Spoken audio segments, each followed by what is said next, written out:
I was stacking my grocery bags into the back of my car when this teenage kid, 16, maybe 17, swaggered over like he was king of the parking lot. Without a greeting, he jabbed a finger toward my bags and declared, dead serious, "Hand those over. My mom runs this block, so I get what I want." I laughed, thinking Hugh is joking, but his expression didn't budge. "I'm serious," he said, folding his arms. "You don't want trouble with me, Mom. She's the neighborhood association president. She can make things real difficult for you." I shook me head, told him no, and went back toe-packing the trunk. He scowled, pulled out his phone, and stalked off, muttering about how I'd regret this.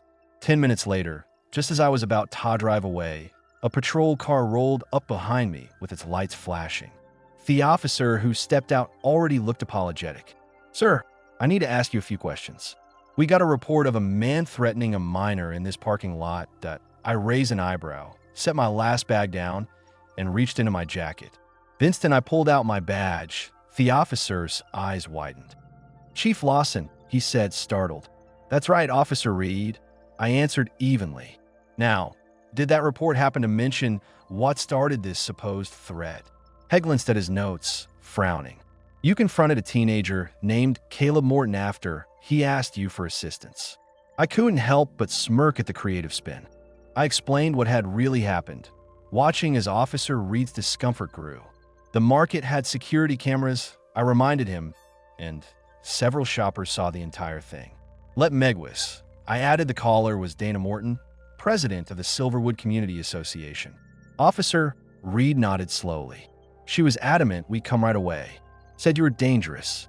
I exhaled, already knowing how this would unfold. Dana Morton, better known around the neighborhood as Queen Dana, when people were being polite, had been abusing her HOA authority like a personal cudgel for nearly 2 years. But fabricating a police report, that was a new low even for her. "Follow me to the precinct," I told Reed. "We're documenting this one properly." But first, I had another stop in mind. The HOA clubhouse was only a few minutes away, and I was certain Dana would be there, probably drafting some new, absurd policy about proper public behavior. Sure enough, her silver SUV sat crooked across 2 parking spaces like a badge of entitlement. Inside, she was holding court with 2 board members, her nasal voice slicing through the air. "And that's exactly why we need tighter rules about who shops in our district stores," she was saying. "We can't just let outsiders wander in and cause scenes." The instant I stepped through the doorway, her eyes lit up with triumph. "There he is. Officers, arrest that man this instant." He terrified my poor Caleb, but her victory didn't last long. Officer Reed entered right behind me and addressed me with crisp formality. "Chief Lawson, I reviewed the market footage that IT clearly shows the minor approaching you and making demands." Dana's smug grin faltered, collapsing into confusion and then disbelief. "Chief," she echoed weakly. "That's right, Mrs. Morton," I said, keeping my voice even though the satisfaction was hard to hide. "I'm Police Chief Daniel Lawson, and your son asked for help. He demanded I hand over my groceries because, and I quote, his mom runs this neighborhood." The other board members shifted uneasily into their seats. "Furthermore," I continued, "you called a false emergency report, claiming I threatened your son when multiple witnesses and camera footage prove otherwise. What actually happened was your son tried to intimidate and extort a stranger in a parking lot." Dana's mouth opened and closed helplessly, like a fish gulping for air. But Caleb said," she stammered. "Caleb lied," I said evenly. "And you weaponized emergency services over that lie without checking a single fact. Do you realize how serious filing a false police report is?" The room went still except for the faint hum of the air conditioner. One of the board members, a man named Robert Clean, one of the few reasonable ones, cleared his throat. "Dana, is this true?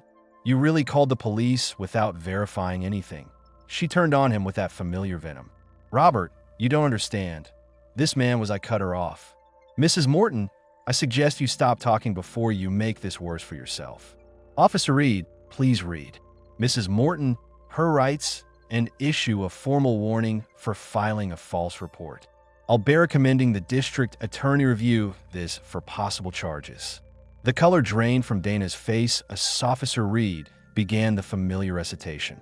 "As for your son," I continued once Reed finished, "Caleb will be referred to juvenile services for attempted intimidation and coercion.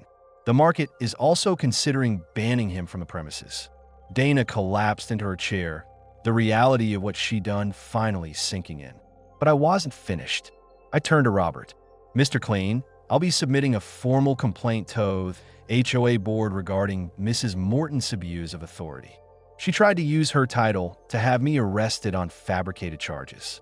I'd say that calls for an emergency board meeting. Wouldn't you?" Robert nodded immediately.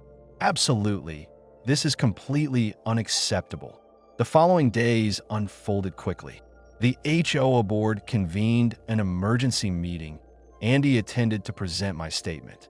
Flea Market's manager provided the security footage, which clearly showed Caleb approaching me aggressively, demanding me groceries, and me calmly declining before he stormed off. 3 separate witnesses submitted written testimonies, confirming every detail. Dana tried to defend herself, insisting she was only protecting her son, but the evidence was irrefutable. The board voted unanimously to remove her as president, effective immediately. She was also barred from holding any HOA position for 5 years. But for Dana Morton, the legal fallout was only just beginning. The district attorney's office chose to move forward with charges for filing a false police report. Misdemeanor carrying up to 6 months in jail and a $5,000 fine. Dana hired an expensive defense attorney, but the evidence was overwhelming. She had called 911, claimed I'd threatened Herson, and demanded my arrest, all built in a complete fabrication. Meanwhile, Caleb was sentenced to 40 hours off community service and ordered to complete a juvenile intervention program. The judge made it clear that his entitled behavior nurtured by his mother's influence would not be excused. Dana's sentencing hearing 3 months later. The judge's tone was unrelenting. "Mrs. Morton," he said sharply, "you didn't merely waste law enforcement resources. You deliberately attempted to weaponize the police against an innocent man who, ironically, is the very chief of police sworn to protect your neighborhood. Your actions reveal a reckless disregard for truth and a gross abuse of whatever minor authority you believed you possessed." The courtroom was packed with residents of Silverwood Estates, many of whom had endured Dana's authoritarian HOA leadership. I noticed several nodding in agreement as the judge continued. "The court has also reviewed your record of HOA complaints and citations. You went on 37 in 2 years, Mrs. Morton penalties for lawns Bana/4 in too long, for curtains in unapproved shades, for children's bicycles left on driveways for minutes at a time. You fostered an atmosphere of fear and hostility within your own community, and that behavior culminated in this criminal act." Dana's attorney tried to interject, but the judge silenced him with a raised hand. "Your client's pattern of conduct is directly relevant to sentencing, counselor." The prosecutor rose to add context. "Your Honor, our investigation also found that Mrs. Morton told her son he could take whatever he wanted from anyone in the neighborhood because of her position on the HOA board. Several residents have since come forward with similar accounts of Caleb making demands. But this was the first instance that escalated to attempted extortion of a stranger. Dana shot me a venomous glare from the defendant's table, as if any of this were somehow my doing. Her perfectly styled hair was slightly undone, and her tailored suit looked crumpled, the most unpolished I'd ever seen her. "The state recommends the maximum sentence," the prosecutor concluded firmly. The judge nodded slowly, then delivered his ruling. "Dana Morton, I hereby sentence you to 90 days in county jail with 60 days suspended pending successful completion of probation. You will serve 30 days beginning immediately. In addition, you are sentenced to 2 years of supervised probation, 300 hours of community service to be completed at local food banks and shelters, and a fine of $5,000 plus court costs."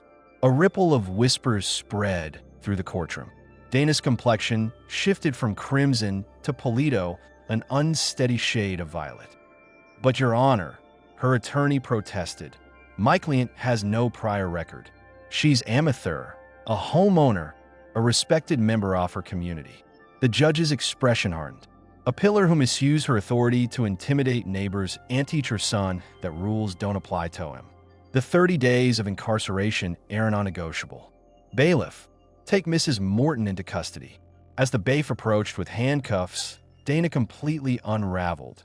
This is outrageous. She shrieked. Do you even know who I am? I'm the HOA president.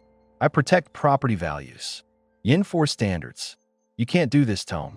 The judge's gavel struck with a sharp crack.